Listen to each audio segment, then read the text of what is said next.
Bütün dünyadaki barlık vatan söygen Uygurluk qeyrindaşlar, Uygur qeyrindaşlar. Bugün yeni sizlar bilan birga. Bugün azroq necha kundan bir ishdan kelib damalash bo'lgan ekan. Uyda kitob ko'rishlar bo'lib, havo rayi biroz nachar sirtqa chiqqanmidik desak bo'ldi. Bugün havo biroz yaxshibdi. Odatim bo'yicha Norveççe tür deydi. Yo'l mengish deymizmi endi. Buni chiqqach, taqqa chiqqach sizlar bilan azroq bir söhbetleşe dep o'yildim vatandaşlarımız. Sizlarga angavol men o'zimniki azroq uyning atrofidagi, ma ikkinchi uyimning atrofidagi tog'larni ko'rsatib qo'yay. Norvegiyani desanglar asosan butunlay degidek tog'liq 93%.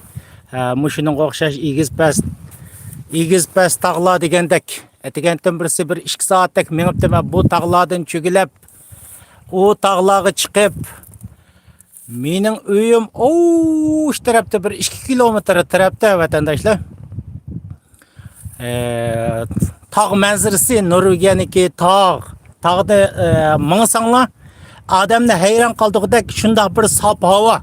Adatki joylardimi sap hava ama taqqa chiqsanglar tağda tinch hem adamning nafsi siqilg'idak şunda bir sap hava var bu Norvegiyada. Bo'libmi tağda vatandaşlarımız. Kamerani qaytiray vatandaşlar. Men mushu taqliqning ichida, uyimning atrofidagi. Endi ma telefonni tutib o'tirib so'zlayversam, biroz qo'llar muzlab ketadi. Shuning uchun men telefonni bir qo'ydigan yerdan bir yana topay. Endi ozroq bir suhbatlashaylik. Bugun mening sizlarga yetkazadigan temam vatandaşlar Trump 2. Yani biz oldin qatimliq Trumpmi Harrismi degan chaqda biz atab bo'lgan dunyo mediasimi shundaq atidi. Trump 2 deb. Yani 2016dan 20 bo'lganda Trump 1 degan.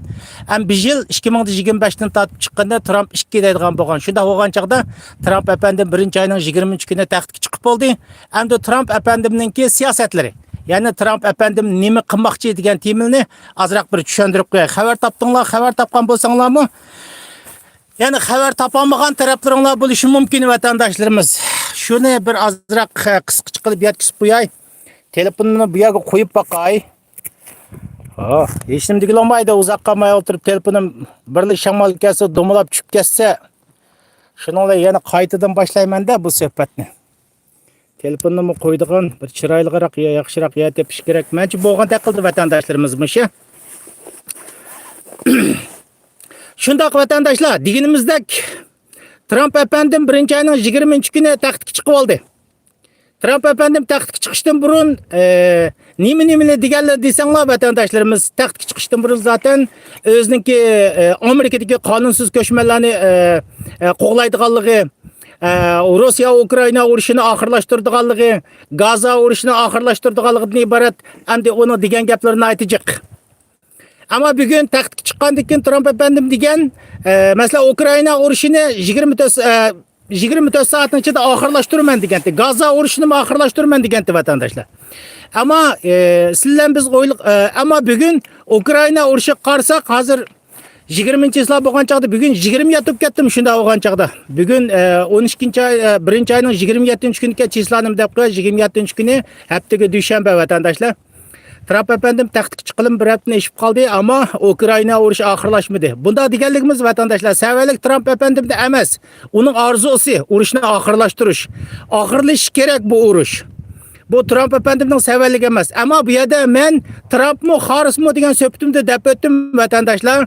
Trump efendim oxiri shu Rossiya Ukraina urushini qo'llashga, ya'ni Ukraina urushini qo'llashga majbur bo'ldi degan. Men yana shu fikrimda shundaq turma vatandaşım. Bundaq bo'lishdagi sabab nima deganda vatandaşlarimiz?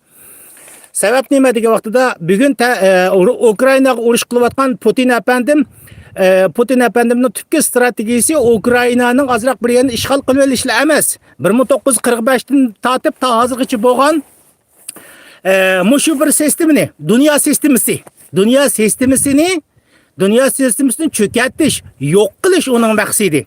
Zaten Amerika boshqalarni to'nimayman deb turib siyosat etib berish. Şu sebepten bir yerde Putin efendimninki aldırıp men Ukraina urushida Trump efendimning sözünü anlaydı, yani Amerika'nın sözünü anlamaydı deyişimdeki sebebim şu vatandaşlar. Eğer Rusya için Ukrayna'daki bir toprak gerek bo'lgan bo'lsa, Rossiyaning tuproq qanchalik 17 milyon kvadrat kilometrlik cho'ng zaminga ega. Dunyodagi birinchi nomerlik cho'ng davlat. Ama bu yerdeki maksat Putin efendimning xulasa birinchi dunyo urushidan, ikkinchi dunyo urushidan keyin, ya'ni 1945-yildan keyin dunyoda shakllangan hozirgi demokratik sistemini yani og'dirib tashlash, o'ziniki boshqa bir sistemalarini o'tirg'i chiqarish, ya'ni Amerikaning so'zini anglamaslik bu yerdagi gap. Shunda bo'lgan vaqtning o'zida Putin efendim menimcha Trump efendimning sözünü anlamaydı. Yeni Rusya mesela Trump efendim Ukrayna urushini mesela ilgirki Biden hakimiyetiga o'xshash %100 qo'llamagan taqdirdimi qisman holatda qo'llashga majbur bo'ladi deb o'ylayman vatandaşlarımız. Hem Amerika mesela burunga o'xshash %100 qo'llamagan taqdirning o'zidimi bugün Putin'ninki Ukrayna'nı kırıpla bırakla işgal kılıp alışıga men ishonmayman vatandaşlar. Çünkü bunda deyishimdagi sebebim Ukrayna armiyasi mi burungi Ukrayna emas. Urush boshlangandan 3 yil burungi Ukrayna emas. O Ukrayna armiyasi nihoyat kuchlendi. Harbiy qurol yaroqlari, askarlari Yevropa, mesela Angliya, Yevropa davlatlari ve Amerika tarafidan cheniqtirildi, tarbiyalandi. İlgar qurollar berildi vatandaşlarımız. Rusya'nı alsanglarmı? Rusya mı? Aynı vaqtdaki Rusya emas. Bugün qarasanglar qurol yaroqlari nurg'ulari u yerda qolganmidi? Hem askarlarmi köpligen askerlerinin ölüp ketiş tabi'den askerlerini Şimali Koreyadan pulluk askerlerini setip ekilip işiltişke, cengi katlaştırışka mecbur oldu vatandaşlar.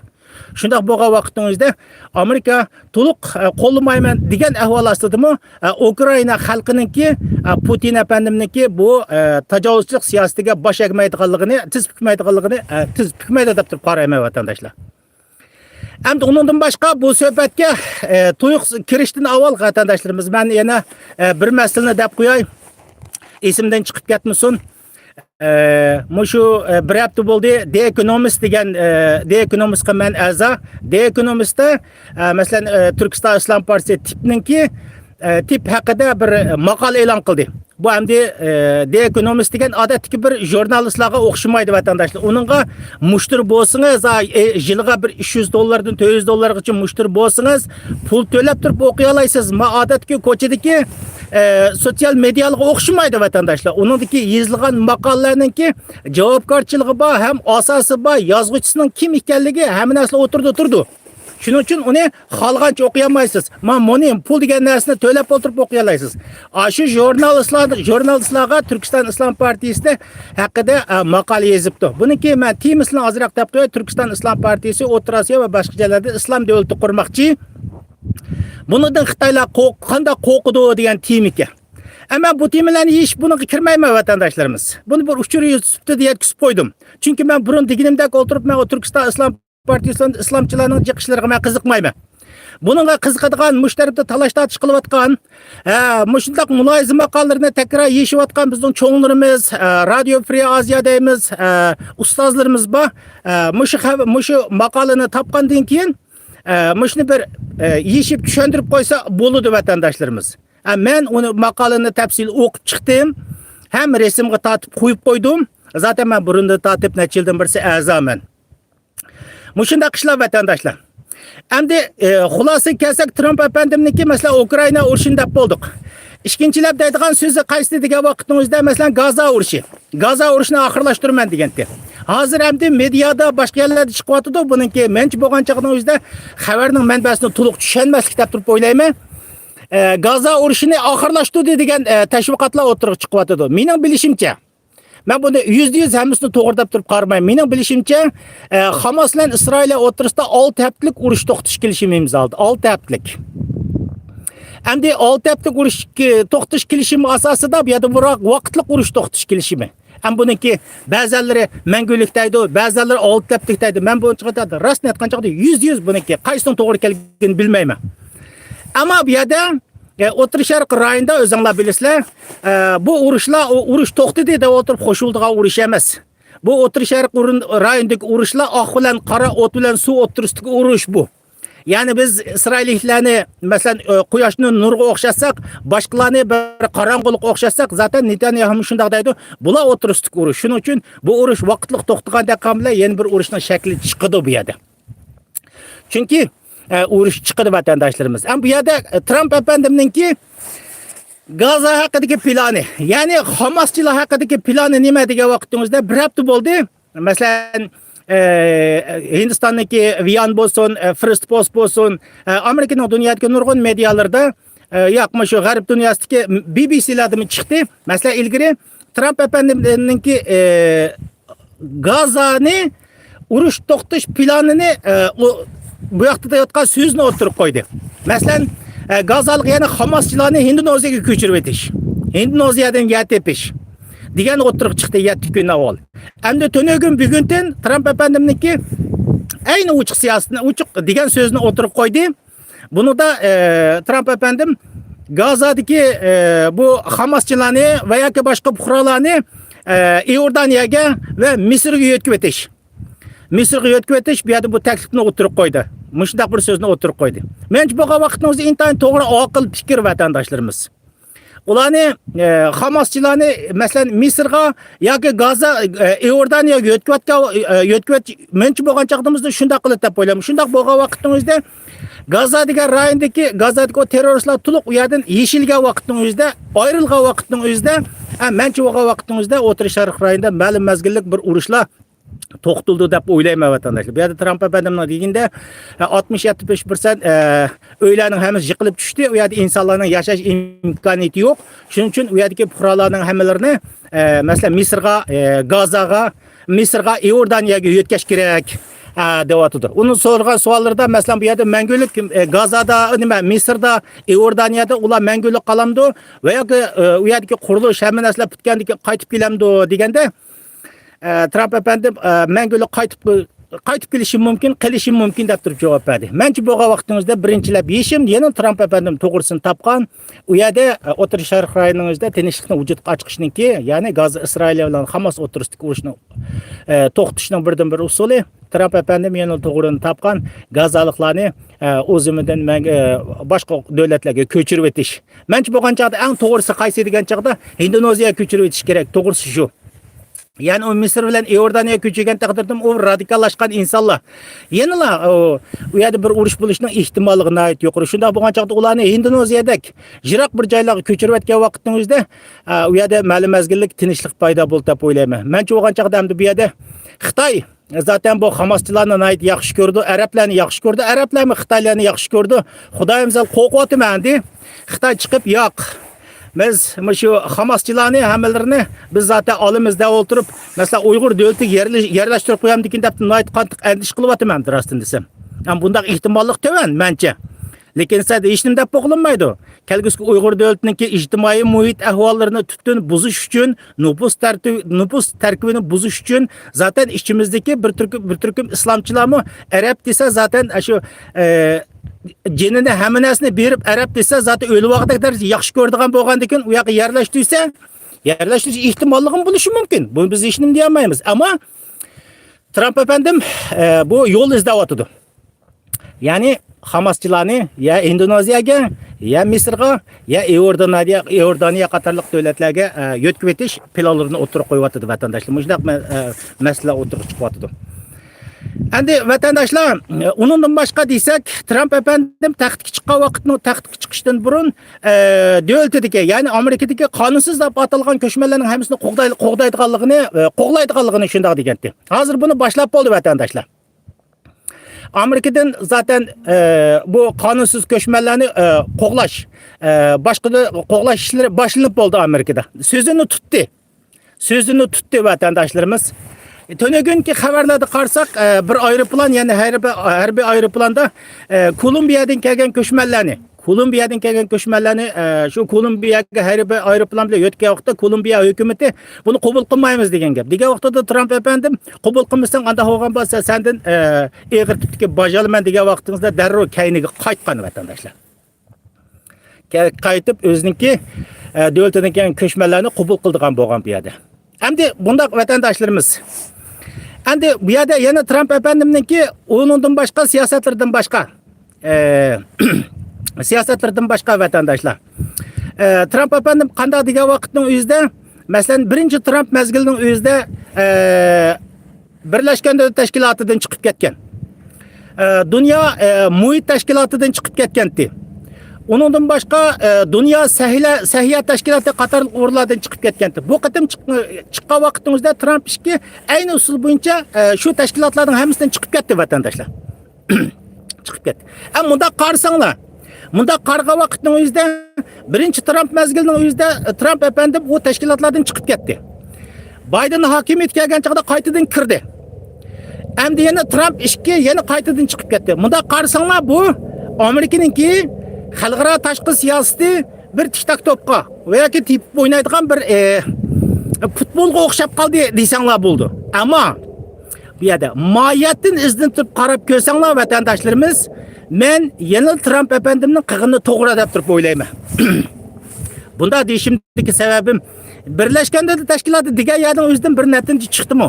Uyg'ur to'g'riliq, Ukraina urush to'g'riliq va yoki boshqa ishlar to'g'riliq bir natija chiqdimi? Hech qanday natija chiqmadi. Sahiyat tashkiloti dedik. Masalan, Sahiyat tashkiloti Xitoy hukumatı Xitoy virusini taqib o'zinglar bilsizlar, butun dunyodagi xalqlarni o'yini ichiga tiqibdi bir yil. Qanchalik odamlar o'ldi? Buningdan bir javobgarchilik oldimi? Buning bir javobini berdimi? Buni bir yashdimi? Bundaq ishlar hech qanday vaqt ko'rilmadi. Endi dunyo muhitni bulg'aydi degan gaplar bilan nefit, gaz qatorlarni qisqartaman, buni to'klik narsani ishlab chiqarman deb o'tirib, yana Xitoyning foydasiga butun to'klik asboblar, to'klik mashinalarning hammasi dunyoni qoplab ketdi. Demakki, bu yerda Dunyo Sahiyat Tashkiloti bo'lsin, BDT bo'lsin, qatorli o'rinlarning hammasi bu yerda Xitoyning foydasiga menayotganligidek reallik o'tirib turdi. Buningki BDT'da bo'lsin, Sahiyat Tashkiloti bo'lsin, buni 60-70% pulni Amerika berdi ekan. Ammo u yerda ichiga kirib foydali ishlarning hammalarini, masalan, virusning manbasini tekshirish, javobgarchilik, inson huquq masalalarida bo'lsin, o'zinglar bilasizlar, bu vaqtning o'zida hech qanday ish qilmadi masalan. BDT'ninki inson huquq amaldorlar, masalan, bizning Uyg'urlar haqida hech bir ish qildimi? Bunday ishlar yo'q vatandoshlar. Bu yerda Amerika pul to'laydi ekan, shu organlarning hammasi mayat atgan chaqda Xitoyning foydasiga bo'ldi ekan. Shunga bu yerda Trump efendim deydiki, ma dunyodagi komplo deymiz, turkcha komplo nazariyachilarning hammasi nima deydi desanglar, Amerika dunyoni sumiryapti, Amerika dunyoni sumiryapti deb turib Amerikaga tuhmat qiladi. Ammo Trump efendim bugun deydiki, dunyo xalqi bizni sumiryapti deydi. Mayat atgan chaqda shuning degini to'g'ri.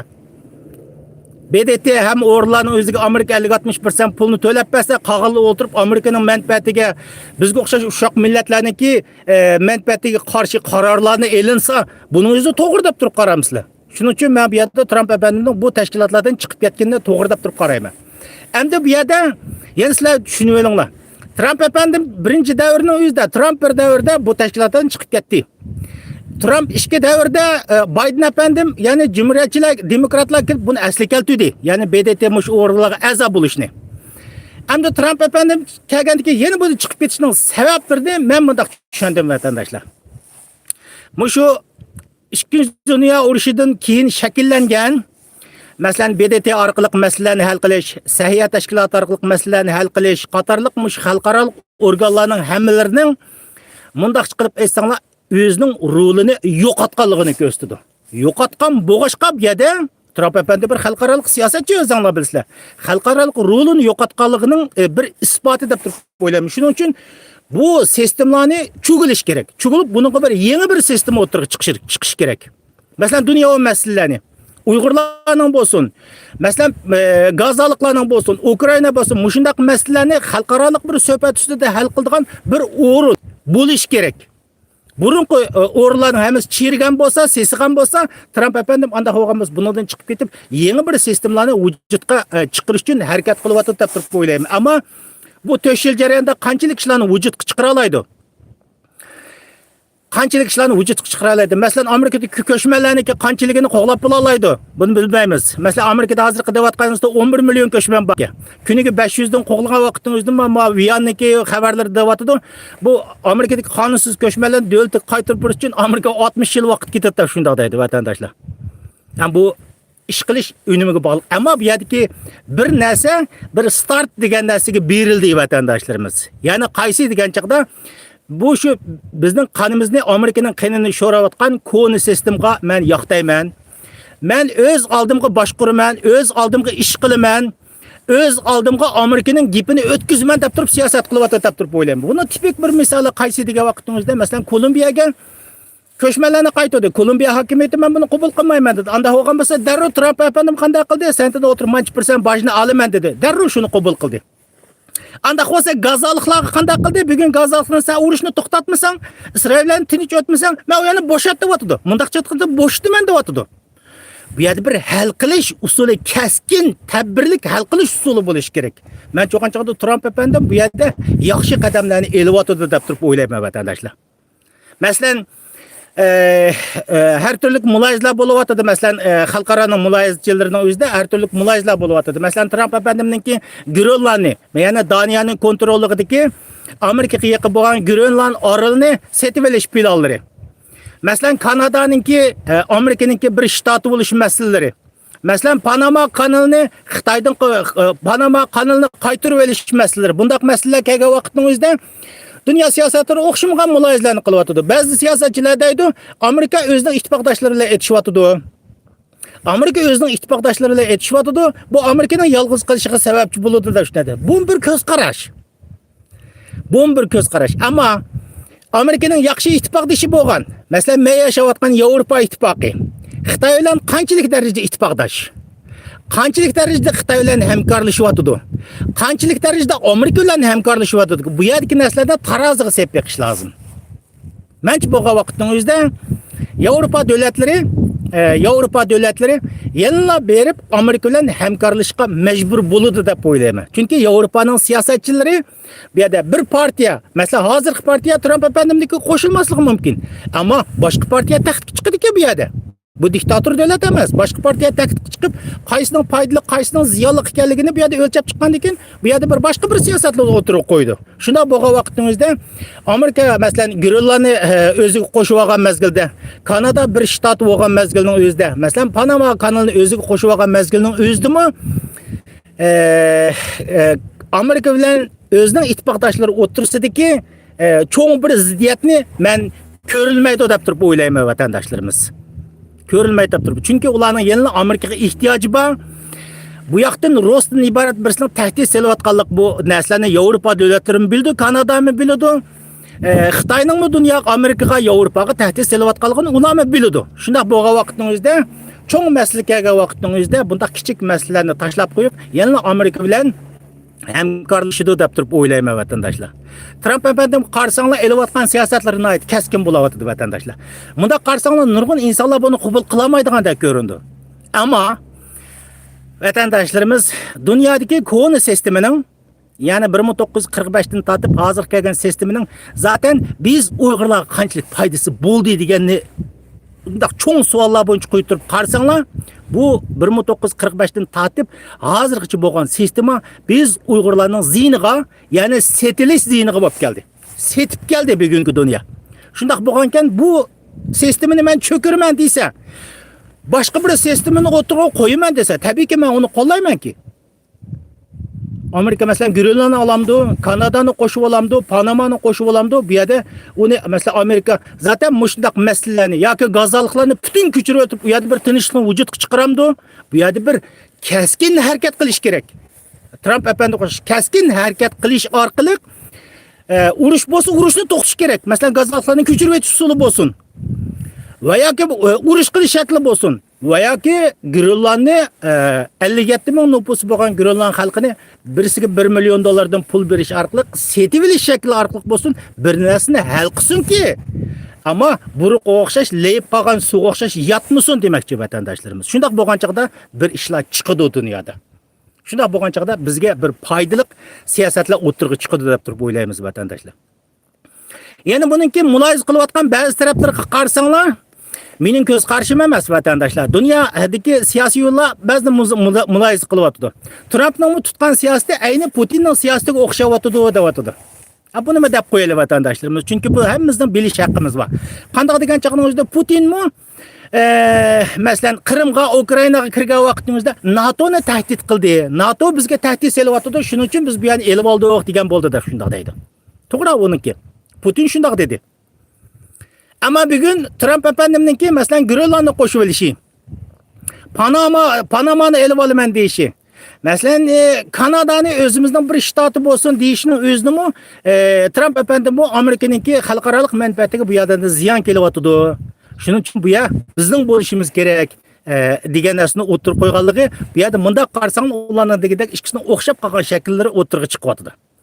Ammo biz Xitoydan da olgan bo'lsa Xitoyni o'tirib qo'yaylik. Xitoyni tahlil qilaylik. Anda bo'lsa Xitoy kelgusida nima deyishi mumkin? Shularni shunday muloyiza qilyapti. Shularning muloyizasi bo'lgan vaqtimizda. Anda bo'lsa Putin Ukrainani kirib o'tirib meniki xalq manfaatimga ta'sir etdi. Ya'ni NATO bizga tahdid soldi orqali Ukrainani, Qrimni olgan bo'lsa, Amerika anda olgan bo'lsa, Grönland, Palan, Pokunian olgan bo'lsa, Xitoy anda olgan bo'lsa, Amerika menga tahdid selyapti. Janubiy dengizda. Buningga Tayvan hamkorlashyapti. Anda bo'lsa men Tayvanni olaman desichu. Anda bo'lsa Tayvanni olaman deb Tayvanga kirishchu. Bunda vaqtda ishining nayt chungi yaxshi o'xshaydigandek qildi vatandoshlarimiz. Mening bu yerdagi deyishimdagi sababim Tayvan Xitoy elib olmamdi. Men bu ishlarga nol qiziqmayman rostini desam. Bu yerdagi qiziqadigan nuqtam qaysi degan vaqtimizda Xitoy bilan Amerika o'rtasidagi keskin munosabat. Agar Amerika o'zining shu rayonlari bilan cheklanib, Xitoyning Tayvanni elib olishiga qarab tursa, men tutmaydi deb o'ylayman. Turgan taqdirning o'zida Uyg'ur xalqiniki mustaqil harakatidan umid yo'q deb turib o'ylayman. Shuning uchun men bu ishlarni ko'rishga ehtiyojim bor. Qancha tiz bo'lsa ko'rishga ehtiyojim bor. Xitoy noch bo'lsa Tayvanga shu omon kirib turib bir kirsa, Amerika g'arb dunyosini uning tutgan pozitsiyasini bir ko'rsak. Xitoyga tashlab bergan bo'lsa, Tayvan bu joylarni Xitoyga tashlab bersa, vaqtimizda mendek odam bu yerda Amerika, Yevropaning so'zlarini qilmay, asta o'tirib, g'ag'itayni qisib, uyimda chayimni ichib, ishimda ishlab turib ketaverman. Bu sistemda umidimni yo'qdimi? Ya'ni Amerika, Yevropada umidimni yo'qdimi? Shuning uchun bu yerda mening deyotgan, meniki kuzatayotgan nuqtam qaysi degan vaqtimizda anda bo'lgan bo'lsa, Xitoymi? Noch bo'lsa shunday desa, zaten Tayvan Xitoy Amerika bilan hamkorlashyapti. Mening Janubiy dengizdagi yoki xalqaro kengash siyosatimga Tayvan to'sal anda bo'lgan bo'lsa, men o'ltirib Putin Ukrainaga kirgandek, Amerika Grönland Palan Pokuniani olaman degandek, men Tayvanni elish mening huquqim deb turib kirishchi. Men kirishni umid qilaman vatandoshlar. Xulosa boya degandek vatandoshlarimiz. Natijasini ko'raylik. Herib ketdik, rostini aytib. Ba'zi yerda herib ketdik. Zaten men herib ketdim. Bu masalani tadqiq qilib herib ketdim. Buni bir ko'raylik degan nuqtada vatandoshlarimiz. Endi ishlar mushundaq bo'layotdi vatandoshlar. Bugungi dunyoning siyosatlariga qarasak, endi Trump efendim ilgirki o'xshamaydigan shaklning o'zida aytdi keskin tadbirlarni olyapti. Bunda qarasanglar, bunda qarga vaqtning o'zida, masalan, ko'chmanlar siyosatidan elib bersanglar, Kolumbiyaga, masalan, Kolumbiyadan olmayman dedi, anda bo'lgan bo'lsa, olmasang jazo qo'yaman deb turib oldi. Masalan, u yerda dunyoning ham yerida, masalan, Hindistondan kelgan ko'chmanlar bor. Dunyoning ham yeridan kelgan ko'chmanlar bor. Hem yerden kelgan ko'chmanlar bo'lgan vaqtingizda ularni olmayman desa, vaqtingiz uningga jazo yurgizaman. Olsa, men deb turib qattiq besim ishlatgan vaqtda bu yerda Amerikaning kuchi bo'ladi, ha? Men Amerika bir kuchli hokimiyatga u o'tkazdigan, gap qila oladigan hokimiyatga deya olamiz. Masalan, Turkiyada 80 ming turk bormish endi Amerikada. Masalan, 80 ming turkni qaytarman desa, Turkiya hokimiyati yo'q, olmayman uni degan vaqtingizda Turkiyagami va yoki boshqa davlatga men sening narsang meni olaman deb turib gap o'tkaza olsam, shunday yo'qqa chiqdi. Ha, men Amerikaninki anda bo'lgan bo'lsa, men xalqaro masalada va davlat ichi va davlat sirtidagi masalada jeni borkan malaninki deyishga bir isbot bo'ladi deb turib o'ylayman vatandoshlar. Endi undan boshqa Amerikadagi siyosatlar Yevropadagi bizga o'xshash ko'chmanlarga qanday bir ta'sir ko'rsatdi degan nuqtalarni azroq tushuntirib qo'yay vatandoshlarimiz. Amerikaninki masalan ko'chmanlarni, qonunsiz ko'chmanlarni masalan qo'g'lash siyosati Yevropaga mukammal 100% aniq ta'sir ko'rsatdi. Men buni 12-oyning 22-kuni, ya'ni 2024-yili Yevropadagi irqchilik degan temamda azroq qistirib o'tgandim vatandoshlar. Yevropaning o'zidimi Yevropaning o'zida muxolif degan partiyalar, ya'ni sizlarning tilinglar bo'yicha bo'lgan chaqda irqchi partiya, mening tilim bo'yicha muxolif degan partiyalar Yevropadami taxtga chiqishga boshlaydi degan. Buning alomatlari ko'rildi. Masalan, tunugun Elon Musk efendim Germaniyada masalan AfD deydi, Alternativ partiyasi. Hozirgi partiyaga qarshi bo'lgan Alternativ partiyasiningki cho'ng bir yig'ilishda so'z qildi. Söz qilib, bu Alternativ partiyasinin AfD'ni qo'llaydiganligini o'tirib qo'ydi. Qo'llaydiganligini o'tirib qo'ydi vatandaşlarımız. Endi bu yerda shunda degan vaqtingizda qanday bo'ldi deysanglar, Yevropaning o'zidimi ilgirki suhbatlarga o'xshash, hozirgi sotsial demokratik partiyalar asosida taxtdan tushib, Yevropaning o'zidimi boshqa alternativ partiyalar, masalan, chet elliklarni yaxshi ko'rmaydigan partiyalarningki asta-asta taxtga chiqadi deb turib o'ylayman. Ammo bu yerda undaq biraqli taxtlar chiqib ketmaydi vatandaşlar. Qandaq deysanglar, Yevropa xalqi bundaq millat o'rtasidagi irqchilikdan nayt qattiq zerikkan. Ikkinchi dunyo urushidan tortib bir-biri bilan urush qilib, irqchilik qilib bu yerda. Bu urushlardan zerikkan boshqa xalqi qo'rqidi. Ammo o'zining hal qilg'ish manfaati kelgan vaqtimizda asta to'g'ri xatoni bayqab, buni ovoz berishga majbur bo'ldi, masalan, qarshi muxolif partiyalarga. Ben bu Avrupa'nın mesela AfD'ye o'xshash partiyaning %80, %70%lik bo'yicha butunlay qarar olalaydigan shaklda taxtga chiqadi deb turib o'ylamayman. Bular mesela ish bo'lmagan chaqda 50%ga, mesela ko'chmanlarni yaklash partiyalar 50% atrofida ovozga, undan boshqa ko'chmanlarni mesela hozirgi multikultural deydi, ko'p madaniyatlik sistem bo'yicha mengishni xohlaydigan insonlar mesela bir yani 50% atrofida bo'lib, bular har birisi har bir davlatlarda, mesela odatdagi ko'chman qabul qilgan davlatlarda boshqa muxolif partiyalar bilan, ya'ni ko'chmanlarni yaxshi ko'rmaydigan partiyalar bilan shu hozirgi sistemini saqlab qoladigan partiyalar birlashib turib huquq tutadigan mundaq bir sistem Yevropada vujudga chiqib deb turib o'ylayman. Shundaq bo'lgan vaqtingizda demakki u qarshi partiyalar, muxolif partiya taxt chiqqan ekan, Yevropaning o'zidimi masalan ekstremist islomchilar, qonunsiz yetib olganlar her türlü bu yerda kelgan insonlarni qo'g'lashga majbur bo'ladi deb turib o'ylayman, qiladi vatandaşlarımız. Chunki vatandaşlar, sizlar qolganlaringlar qanchalik narsalarni bilasizlar o'qimayman. Men bek yaxshi bilaman. Men zaten bu Yevropalik qarindoshlar bilan ishlab ketyapmiz 20 yildan birisi. Hem bularningmi Yevropada boshqa yerdan kelgan islomchilarningki ko'pinchisi shular endi. Bu yerda qilayotgan ishlarini zaten dunyo xalqi ko'rib bilib turyapti vatandaşlarımız. Arab devletlerinde, Afganistan'da, Suriye'nin özde ular terörist. Yevropaga kelgandan keyin terörist emas. Odatki normal fuqaro bo'ldi. Hatta onu oturup sen Afganistan'dan kepsenken, sen Afganistan'dan mandaq yaşapsenken, sen urushga qatnashqanmi deb turib so'rg'ilib qo'ymaydi bu yerda. Xalqini, Yevropa davlatlari o'zining xalqini shundoq qattiq kontrol qilgan. Ama mundaq chiqayotgan chaqda sizlar bizga foydali mundaq qilishi. Lekin mundaq qarasanglar o'zining xalqiga nisbatan bir uyg'olchilikda. Agar ularmi ashaydan kelib, andaq bo'lgan bo'lsa bu yerda issiqoshni beribdi, menga bekor yasama pulni beribdi, cho'la qo'yib qolsa mashinani beribdi, andaq bo'lgan bo'lsa bu yerga bir askilik qilmay demaydi-ku ular.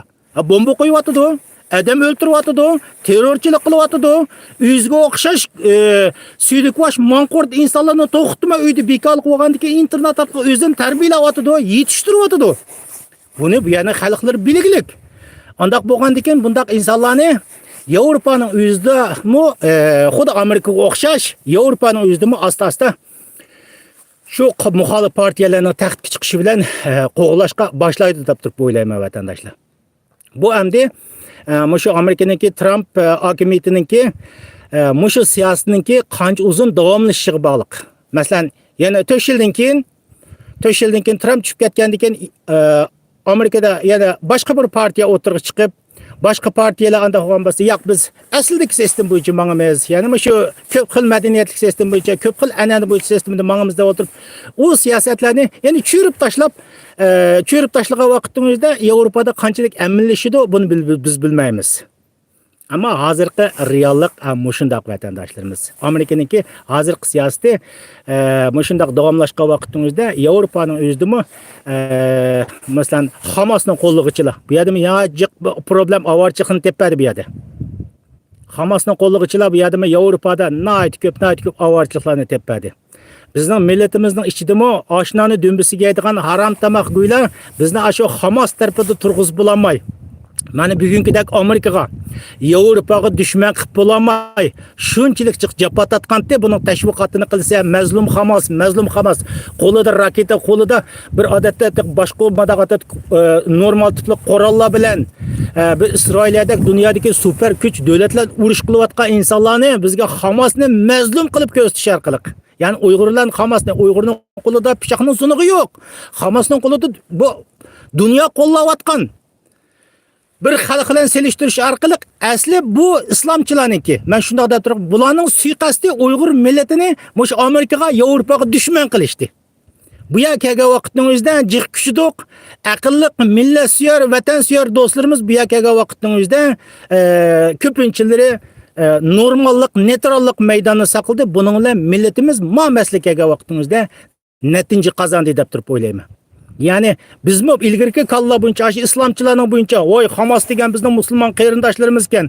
Qirib etib oqib deb hammamiz ko'chaga chiqib shu islomchilarga agishib, bugun o'tirg'i chiqib, mushu Amerika Yevropani dushman tutib, shuarlarni tovlab qolgan bo'lsangizda, Amerikadami sizlarniki, Yevropadami kelgusida yashaydigan imkoniyatingiz yo'q bo'ladi. Shuning uchun har qanday siyosiy masalaga vaqtingizda meniki bir soat so'zlasa, mening diniy olimim hammani biladi demang. Diniy olimlarmi hozir ba'zilari bak chekinishib ketdi rostdan degan chaqda. Siyosatdan so'zlasangiz siyosatdan so'zlaydi, olamdan so'zlasangiz olamdan so'zlaydi, yer ostidan so'zlasangiz yer ostidan hammani so'zlaydi. Zaten ular bir narsaga yetishib ketgan olimlardagina so'zlab ketadi. Bular bir kasbga, bir ilmga, bir kasb ahliga bir hurmat qilish degan narsa asosan bularning ichida yo'q ekan-di. Men bilganlarningki ko'pinchalarda. Shunda vaqtimizda diniy ustozlarimizmi, men deb xalqaro siyosatni bilmasangiz, men buni bilmayman desangiz bo'ladi. Biladigan odamlar so'zlasin, shuning agishinglar deb qo'ysanglarmi yomon bo'lmaydi.